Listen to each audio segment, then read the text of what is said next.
반갑습니다. SJ입니다. 이번 시간은 조경기사 시험에서 까다롭게 느껴질 수 있는 동양 조경사, 그 중에서도 중국과 일본 파트를 집중적으로 정리해 보겠습니다. 한국 조경이 자연에 순응하는 맛이라면 중국과 일본은 각자 뚜렷한 개성을 가지고 있습니다.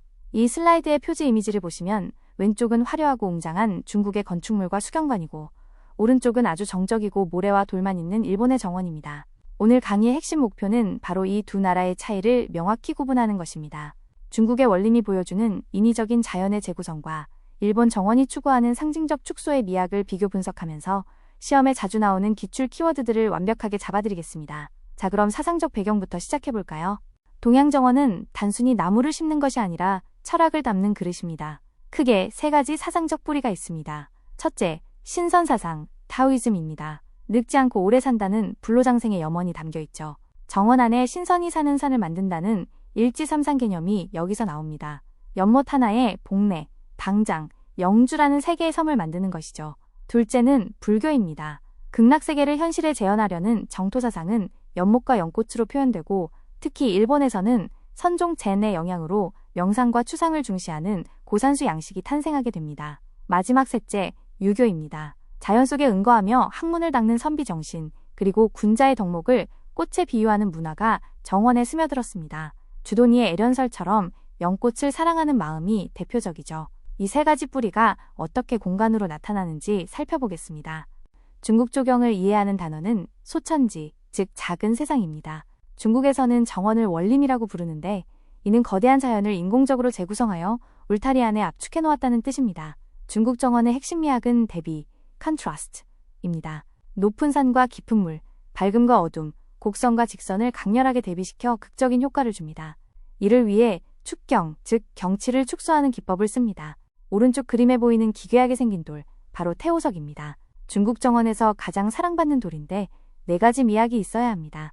여의고 수, 주름지고 주식회사, 구멍이 뚫리고 누, 서로 통하는 투 맛이 있어야 최고의 돌로 칩니다. 이 태오석이 중국 원림의 화려함을 상징합니다. 중국 황실정원, 즉 황가원림의 끝판왕이라 불리는 이화원을 보시겠습니다. 북경에 있는 이 엄청난 규모의 정원은 사람이 팠다고 믿기 힘든 거대한 인공 호수인 곤명호와 그 흙을 쌓아 만든 만수산으로 이루어져 있습니다. 이화원의 명물은 728m에 달하는 긴 복도인 장랑과 17개의 아치가 있는 17공교입니다. 또한 정원 속에 또 다른 정원을 만든 해취원도 유명한데 이는 남쪽의 기창원을 모방한 것입니다. 여기서 시험 오답 체크 들어갑니다. 이화원은 걸륭제가 처음 만든 게 아닙니다. 금나라 때부터 있던 것을 걸륭제가 청이원으로 확장했고 나중에 서태후가 복구하면서 이화원이라고 이름을 붙였습니다. 걸륭제 창건이라는 보기가 나오면 오답이니 주의하세요. 황실에 이화원이 있다면 민간에는 선비들이 즐기던 사가원림이 있습니다. 그 중심지가 바로 소주입니다. 시험에 자주 나오는 4대 명원을 기억해야 합니다. 첫째, 졸정원입니다. 소주에서 가장 크고 물을 중심으로 다양한 경치를 보여주는 다경 기법이 특징입니다. 둘째, 유원입니다. 여기는 건축적인 공간 처리가 아주 뛰어나고 태오석 중에서도 으뜸인 관운봉이라는 거대한 돌이 있습니다. 셋째, 창랑정은 가장 오래된 정원으로 송나라 양식을 계승했습니다. 넷째, 사자림은 원나라 양식인데 태오석을 쌓아 만든 가산이 마치 사자 모양 같다고 해서 붙여진 이름입니다. 각 정원의 특징을 키워드로 매칭해서 암기해 두시기 바랍니다. 이제 바다를 건너 일본으로 가보겠습니다. 일본 정원의 역사는 시대 흐름을 타는 것이 중요합니다. 초기인 아스카, 나라 시대는 중국을 모방하던 시기입니다. 굽이치는 물가에서 잔치를 벌이는 곡수연이 이때 시작됐죠. 그 다음 헤이안 시대는 귀족들의 침전조 양식과 불교의 정토사상이 결합해 넓은 연못과 섬을 만드는 양식이 유행했습니다. 평등원이 대표적입니다. 무사 정권인 가마쿠라 시대에 선종이 들어오면서 변화가 시작되고 무로마치 시대에 이르러 일본 정원의 정수라 불리는 고산수 양식이 완성됩니다. 추상과 상징이 극대화되는 시기죠. 이 흐름을 머릿속에 그리면서 다음 슬라이드의 고산수를 자세히 보겠습니다. 일본 정원하면 가장 먼저 떠오르는 이미지, 바로 고산수입니다. 말 그대로 물이 말라버린 산수라는 뜻입니다. 물을 전혀 쓰지 않고 돌과 모래만으로 바다와 산을 표현하는 고도의 추상예술입니다. 대표작은 용안사 료안지의 방장정원입니다. 흰 모래는 바다를, 15개의 돌은 섬이나 산을 상징합니다. 재미있는 건 15개의 돌을 어떻게 배치했는지 어느 각도에서 봐도 한 번에 15개가 다 보이지 않게 설계되어 있다는 점입니다. 이를 여백의 미이자 깨달음의 과정으로 해석하기도 합니다. 또 다른 명작인 대덕사 대선원은 마치 산수와 한 폭을 옮겨놓은 듯 돌을 세워 폭포가 쏟아지는 모습을 표현했습니다. 실제 물은 없지만 물소리가 들리는 듯한 상상력을 자극하는 것이 고산수의 매력입니다. 화려했던 모모야마 시대에는 역설적으로 소박함을 추구하는 다도가 유행했습니다. 센노 리큐가 완성한 와비사비의 미야기 정원에도 들어왔는데 이것이 바로 다정, 즉 노지입니다. 노지는 단순히 차를 마시러 가는 통로가 아니라 세속의 때를 씻어내는 체험의 공간입니다. 여기에는 세 가지 핵심 요소가 있습니다. 첫째, 비석, 진검돌입니다. 걷는 속도를 조절하고 동선을 유도합니다. 둘째, 주준, 츠쿠바이입니다. 손을 씻는 물그릇으로 몸과 마음을 정화합니다. 셋째, 석등입니다. 야간 다회를 위한 조명이자 분위기를 조성합니다. 이곳은 감상만 하는 곳이 아니라 직접 걷고 참여하는 공간이라는 점이 중요합니다. 에도 시대는 평화가 지속되면서 앞선 시대의 양식들을 종합한 거대한 정원이 등장합니다. 바로 지천회유식 정원입니다. 큰 연못 지천을 중심으로 그 주위를 산책 회유하면서 시시각각 변하는 경치를 감상하는 방식입니다. 대표작은 일본 정원의 최고 걸작이라 불리는 가스라 2궁입니다. 소구런주 고보리 엔슈라는 작가가 관여한 것으로 알려져 있는데 직선적인 디자인과 자연의 조화가 현대적이기까지 합니다. 여기서 중요한 기법이 차경, 샤케이입니다. 정원 담장 너머에 있는 후지산 같은 먼 풍경을 마치 내 정원의 배경처럼 끌어와서 감상하는 것이죠. 정원 내부와 외부 자연을 하나로 연결하는 고도의 연출법입니다.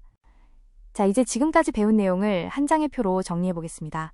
이 슬라이드는 시험 직전에 꼭 봐야 할 요약본입니다. 자연관을 보면 중국은 인간의 힘으로 자연을 압도하여 이상향을 만드는 인공적 자연이라면 일본은 자연을 상징화하고 축소하려는 경향이 강합니다. 미학적으로 중국은 대비와 웅장함을, 일본은 조화와 담백함을 추구합니다.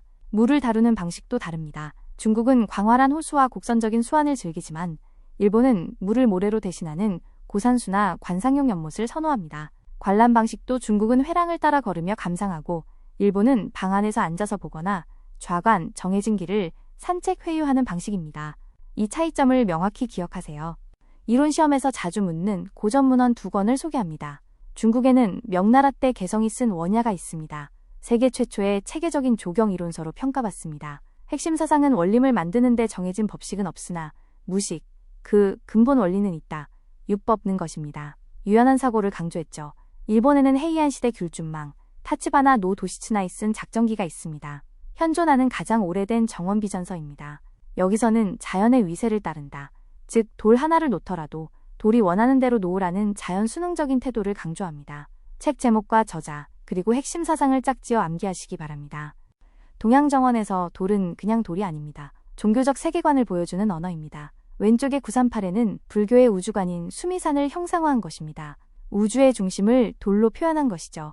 가운데 삼존석은 불교의 삼종불처럼 가운데 본존석을 두고 양옆에 협시석을 배치한 형태입니다. 정원에서 가장 흔하게 볼 수 있는 안정적인 구도입니다. 오른쪽 야박석은 일본 서방사 같은 곳에서 볼 수 있는데 보물을 싣고 항구에 정박하는 배 모양을 돌로 만든 것입니다. 이렇게 돌 하나하나에 의미를 부여했다는 점이 서양 정원과의 큰 차이점입니다. 시험장에서 수험생들이 가장 많이 틀리는 함정 3가지를 모았습니다. 첫째, 차경과 가경입니다. 일본의 차경은 외부 경관을 빌려오는 것이고 중국의 가경은 창틀을 액자처럼 활용해 풍경을 그림처럼 보는 것입니다. 둘을 혼동하지 마세요. 둘째, 아까 말씀드린 이화원 역사입니다. 걸륭제가 처음 창건했다는 무조건 오답입니다. 확장 혹은 서태후의 복구가 정답입니다. 셋째, 다정, 티가든의 연못입니다. 다정은 본래 이끼가 낀 건조하고 차분한 분위기입니다. 문제에서 다실과 연못, 섬을 연결했다는 설명이 나오면 오답일 확률이 매우 높습니다. 다정은 원칙적으로 화려한 연못을 쓰지 않습니다. 배운 내용을 퀴즈로 확인해 보겠습니다. 첫 번째 문제, 물을 전혀 사용하지 않고 돌과 모래만으로 산수를 표현한 일본 정원 양식은? 정답은 고산수식, 대표작은 용안사입니다. 바로 튀어나와야 합니다. 두 번째, 중국 수주 지방의 명원으로 태호석 관운봉이 있으며 건축적 공간 분할이 뛰어난 곳은? 키워드는 관운봉과 건축입니다. 정답은 유원입니다. 세 번째, 일본 다정의 주요 정경물이 아닌 것은? 보기에 폭포와 석등이 있다면 정답은 거대한 인공폭포입니다. 다정은 츠쿠바이 물그릇 정도만 있지 시끄러운 폭포는 쓰지 않습니다. 긴 시간 고생하셨습니다. 오늘 강의의 결론입니다. 중국과 일본 조경사는 결국 자연을 어떻게 바라보는가의 차이입니다. 중국은 광활한 대륙의 기질답게 인간의 힘으로 자연을 압도하고 재창조하여 이상향을 건설하려 했습니다. 반면 일본은 섬나라의 특성상 자연을 내면으로 끌어들여 상징과 암시로 우주를 축소하려 했습니다. 이 두 가지 거대한 흐름의 차이를 이해하는 것이 단순 암기를 넘어 고득점으로 가는 열쇠입니다. 이화원의 웅장함과 료안지의 정적, 이 두 이미지를 기억하며 시험장에 가시기 바랍니다. 감사합니다.